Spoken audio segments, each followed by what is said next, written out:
Hello everyone, good morning, সুপ্রভাত বন্ধুরা। কেমন আছেন সবাই? কী অবস্থা সবার? আমরাও ঠিক মোটামুটি ভালো আছি আর কি। মানে শীতে ঠিক যতটা ভালো থাকা যায় ভালো থাকার চেষ্টা করছি, কিন্তু ভালো থাকতে পারছি না। মা ছেলে নতুন করে ঠান্ডাটা আবার লেগেই গেল। এই বছরটা কি হচ্ছে জানি না, আমার এত পরিমাণ ঠান্ডা লেগে যাচ্ছে। আর কথাতে বলে যে সরস্বতী পুজো শীতল ষষ্ঠী না গেলে শীত নাকি যায় না। তো যাই হোক, সকালবেলা 8:45 ঘড়িতে 8:45 বাজে, আর আজকে হচ্ছে বুধবার। তো যে লাস্ট ফাইন একদম ভাইবা, তারপরে ক্লাস টেস্ট বাকি সমস্ত কিছুই রয়েছে, সেগুলো হবে। তবু নিশ্চিন্ত। যাই হোক, তোজো আর আমি হাফ ছেড়ে বাজবো। আজ বরমশাই সকাল সকাল একদম চলে গেছে কয়টা পুকুরের মাছ আমাদের দিকে কতটা কি পাওয়া যায় সেটা সবটা আপনাদের সাথে শেয়ার করছি। আর অবশ্যই ভিডিওটা এন্ড পর্যন্ত দেখুন। ভালো লাগলে লাইক, কমেন্ট, শেয়ার আর সাবস্ক্রাইব করতে একদম ভুলবেন না। আর পুকুরের মাছ মানে টেস্ট অন্য একদম নেক্সট লেভেলের। তো সেটা তো কী রান্না করবো না করবো সবটা দেখবো, সেই মাছ অনুপাতে সবটাই রান্না হবে। সো আজকের ভিডিওটা দেখতে থাকবো। তোজোকে দিয়ে এসছি, একটা বিশাল বড় দায়িত্ব মাথা থেকে নামলো।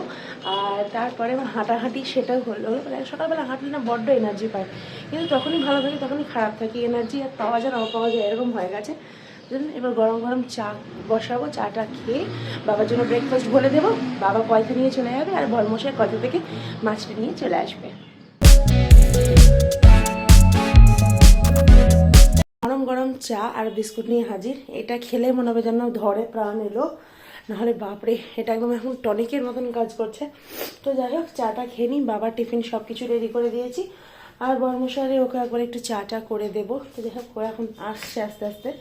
তো আমি চাটা খেয়ে নিয়ে দেখি আস্তে আস্তে কাজে হাত দিই, নাহলে বেলা তো চলে যাবে, কাজগুলো আর পড়ে থাকবে না। দিয়ে সবাই তখন সব গিয়ে একসঙ্গে খিচি পিচি যাচ্ছে, তাই অবস্থা হয়ে যায়। আর আজকে তো বুধবার, তো যে ডান্স প্র্যাকটিস আছে।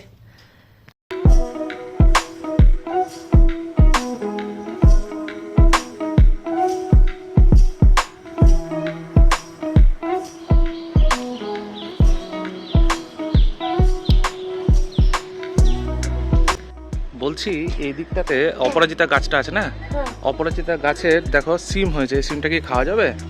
এটা এটা সিম কে বললো? এটা বীজ। এটা শুকনো হলে এই বীজটা ফেললে আবার গাছ হবে। তো আবার গাছ হবে?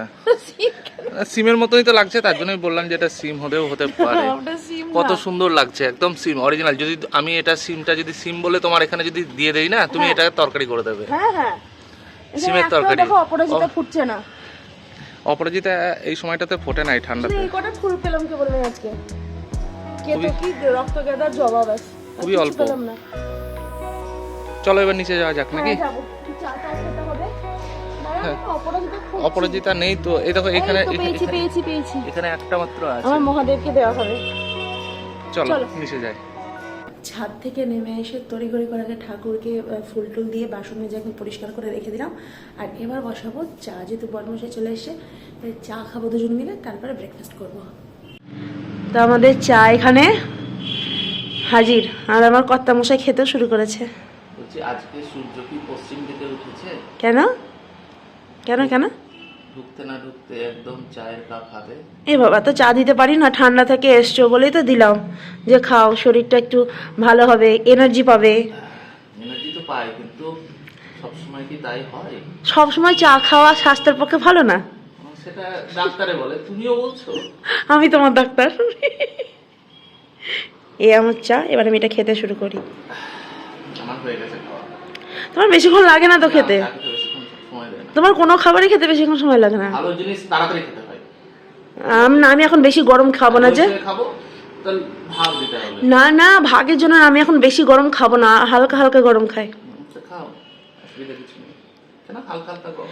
এই সময় বলে নাকি যে বেশি গরম খাবার খেতে নেই, তার জন্য বলে অনেকে, মা ঠাকুমারাই বলে যে খেতে নেই, তার জন্য একটু হালকা গরম খায়, বেশি গরম খায় না। জানি না। সো বন্ধুরা, আমাদের ব্রেকফাস্ট কমপ্লিট। আর আমার বরমশাই এই কেবল বেরোলো, কাজের জন্য গেল আর কি। বাড়িতে শুধু তো ফাঁকা বসে থাকতে পারে না, কিছু না কিছু কাজ লেগেই আছে। যাই হোক, চলুন কতটা কি মাছ পেলাম সেটাও দেখাই। এবারে অত বেশি পাইনি আগের বারের মতো, পেয়েছি, কিন্তু কী বলতো, মাছ আমার বেশি দিন থাকলেও না বেশি কোনো একটা গন্ধ হয়ে যায়। আর একসঙ্গে 2-3 পিস করে খাবে শীতের সময়, ওইখানে তো মানুষ পেট ঢপঢপ করে ডাইজেস্টিভ প্রবলেমে একদম হাতফেল করবে। যাই হোক, ঘড়িতে বাজে 11টা বাজতে মাত্র 10 মিনিট বাকি। দেরি করবো না, রান্নাবান্না করবো।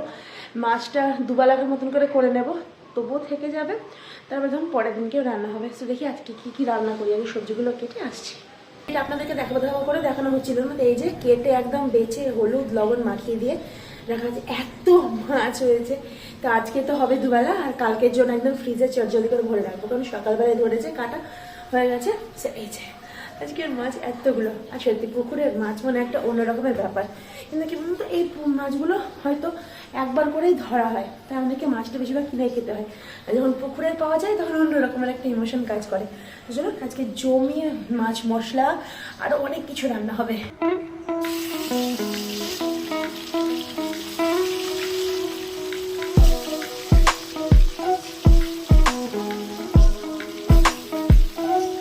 আজকে হবে তোজোর জন্য স্পেশাল চাটনি, যেটা তোজো খেতে বড্ড পছন্দ করে। টমেটো, পেন খেজুর, আমসত্ব দিয়ে চাটনিটা দেখেন। টমেটোগুলোকে ধুয়ে নিয়ে ভালো করে কুচো করে কেটে নিলাম। এর সাথে অল্প একটু পেন খেজুর দেবো, কারণ অল্পই রয়েছে, আর তার সাথে এখানে আমসত্বটা অ্যাড করব। আর এখানে মাছের জন্য মশলাটা ভাজা চলছে, আজকে দুবেলাকার মাছটা আমি করে নিচ্ছি। তো যাই হোক, কড়াতে তেল দিয়ে 5 ফোড়ন দিলাম, আর শুকনো লঙ্কা দিয়ে ধুয়ে রাখা আমসত্ব, খেজুর আর টমেটোটা দিয়ে ভালো করে নাড়িয়ে নেবো। তারপর লবণ হলুদ দিয়ে চিনিটা দিয়ে একটু ঢাকা চাপা দিয়ে দিলেই হয়ে যাবে। এই চাটনিটা খুব জলদি এবং টেস্টিও হয়। তো এই চাটনি হচ্ছে, আর এইদিকে আমি চলে আসলাম ফুলকপি কাটতে। আজকে সেরকম বিশেষ বেলাটা হয়নি, তো যাই হোক ফুলকপি আলু করবো। আর মাছের ওইদিকে তো মাছ মশলা হচ্ছেই, তো যাই হোক কেটে নিলাম। আর এখন আর বসে বসে খুব একটা বেশি কাটতে পারি না, মানে আর কি মেঝেতে বসে, তো যার জন্য ওই টেবিলের মধ্যে নিয়ে ছোড়া চাকু নিয়ে আর কি কাজ কারবার করতে হচ্ছে। তো যাই হোক এখন আলুটা ছাড়িয়ে নিলাম, আর খুব একটা বেশি আলু দেবো না। আমি এখন সব থেকে বেশি আলুটা খেতে পছন্দ করি, তোজো আর বাবাই খুব একটা বেশি পছন্দ করে না, বিশেষ করে আলু খেতে। তো যাই হোক চলুন ফুলকপি আলু তরকারিটা চড়িয়ে দিয়ে আসছি। বন্ধুরা, ঘড়িতে বাজে 11:30, ভাবতেই পারিনি আজকে এত তাড়াতাড়ি রান্না হয়ে যাবে। তো যাই হোক, রান্না বলতে মা চাটনি আর মাছ হয়ে গেছে, ভাতটা হয়ে গেছে, মাছ ঝরাবো, আর ফুলকপি তরকারিগুলো হচ্ছে। বর্মশাই স্নানে ঢুকে গেছে খুব তাড়াতাড়ি। আর আমি এখন খাবো ডেটস, রোদে বসে বসে ডেটস খাবো, তারপর দিকে রান্নাটাও হয়ে যাবে, তারপরে স্নান ঠাকুর পুজো। প্রেগনেন্সি চলাকালীন থেকে শুরু করে আমি প্রতিদিন 4 থেকে 5টা করে ডেটস খাই। এছাড়া তোজোকে দিই। বাচ্চাদের জন্য এবং গর্ভবতী মায়েদের জন্য কনস্টিপেশনের যে প্রবলেমগুলো হয়ে থাকে, এছাড়া বাচ্চাদেরও কনস্টিপেশনের প্রবলেম থাকে, সেগুলো সবটা ক্লিয়ার হয়ে যাবে। আমি স্নান করে এখানে ঠাকুর পুজোটা সেরে নিলাম, আর বাবাই তো চলে গেছে তোজোকে আনতে। তো এখানে দুটো ধূপ দিয়ে আমি ঠাকুরকে ভোগ নিবেদন করে দিয়েছি আজকে, নকুলদানা জল আর ফুল তো আগেই দিয়ে দিয়েছিলাম। এখন ঠান্ডা লাগার ভয়ে রাত্রেবেলায় কোনো কিছু মাথায় অ্যাপ্লাই করি না, যেমন হেয়ার অয়েল বা হেয়ার সিরাম। ওরে বাপরে, একে তো ঠান্ডা লেগে আছে আর রামে রক্ষে নেই।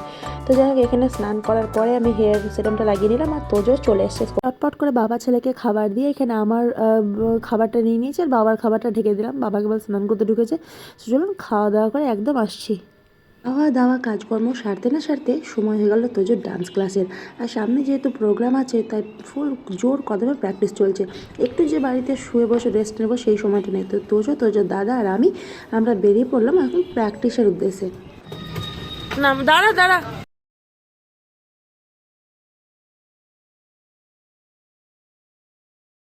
ডান্স ক্লাস শেষ, টোটো ধরে সোজা বাড়ি।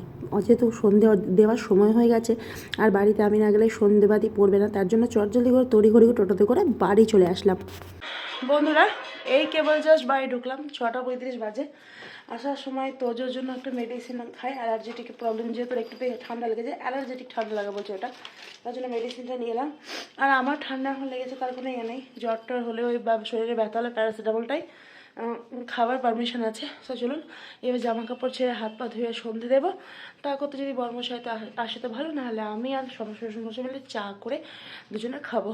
আর তোজো আজকে দেখি পাপার কাছে একটু ম্যাথ করতে বসাবো, ইচ্ছে আছে, কারণ প্রচুর সিলেবাস দেওয়া আছে 3rd টার্মিনালের জন্য।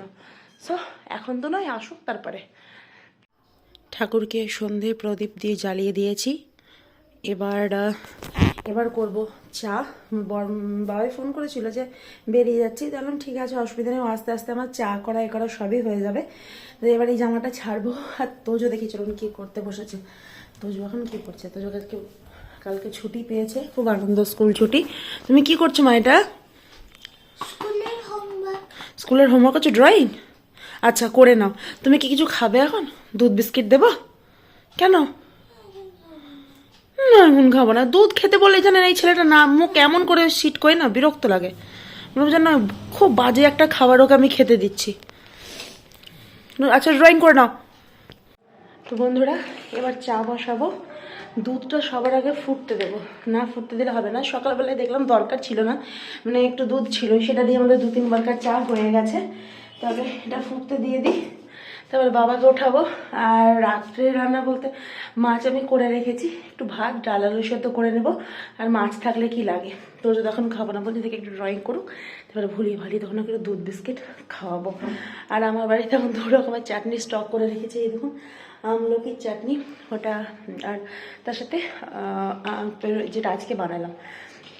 আর কালকে ছুটি রয়েছে, ছুটির দিন মানে আমার কাছে এত একটা ব্যস্ততম দিন। তো যাই হোক গাইজ, আজকের মতো এইটুকুই, দেখা হচ্ছে নেক্সট ব্লগে। সবাই ভালো থাকবেন, সুস্থ থাকবেন। খুব তাড়াতাড়ি নতুন একটা ব্লগ নিয়ে আপনাদের সামনে আবার হাজির হচ্ছি। তো সবাই ভালো থাকুন। আর কালকে হচ্ছে 23 তারিখ। 23 তারিখে কি আছে বলুন তো, নেতাজি জয়ন্তী। তো সবাই মিলে সেটাকে সেলিব্রেট করুন। স্কুল স্টুডেন্ট যত আছে সবাই মিলে সেলিব্রেট করো। আজকের মতো টাটা।